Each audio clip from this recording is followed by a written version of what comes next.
Mag-real talk tayo ha.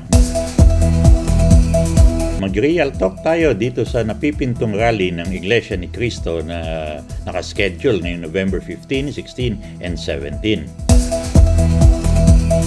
Abay, 3 araw talaga no? Aminin man natin o hindi, itong pagkilos na ito ay magdudulot ng destabilisasyon sa ating bansa. Hindi mapapagkaila na itong ganitong klaseng mga galawan ay magiging news sa buong mundo. Pag nakita nilang Pilipinas na ganyan, nag-rally 3 araw sunod-sunod, napakaraming tao, ano iisipin nila? Ikaw ba, pag global investor ka at may nakita kang bansa na araw-araw nag-rally, madami, 100,000, sunod-sunod, ikaw ba ay magkakakumpiyansa na ilagay ang puhunan mo dyan sa ganyang klaseng bansa?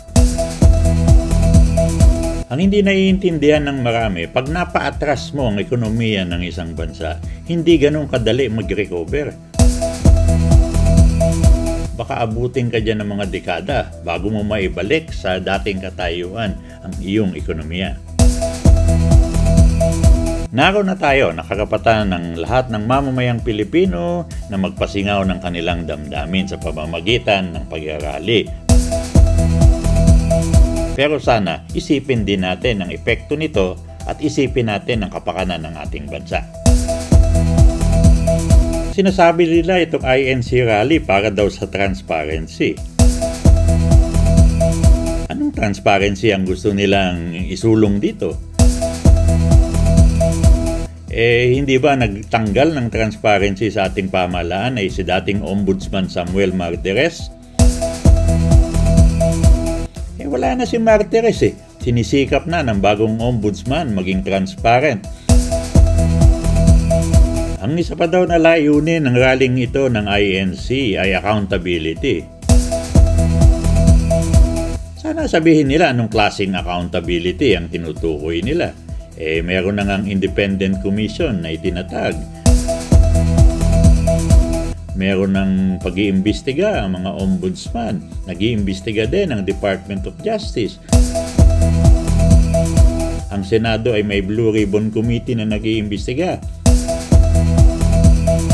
Ano pa ba kulang?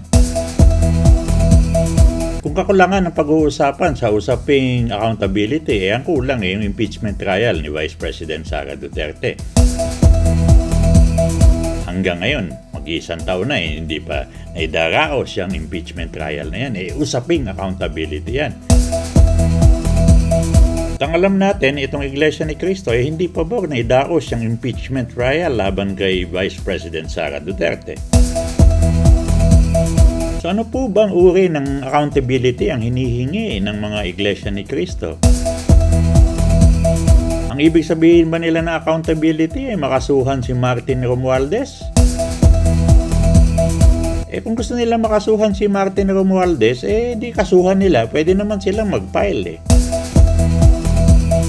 Di po nga ba si dating Senador Antonio Trillanes ang accountability para sa kanya ay kasuhan si Bongo? Di nag-file siya ng kaso laban kay Senador Bongo. Hindi na kinailangan ni dating Senador Trillanes na humakot ng libu-libong tao at mag-rally sa Luneta at sa EDSA ng 3 araw. Diyan sa sinasabi nilang accountability na panagutin si dating House Speaker Martin Romualdez, hindi nga ba nagsisikap si Senator Rodante Marcoleta, kapanaling ng INC, na kasuhan si Romualdez?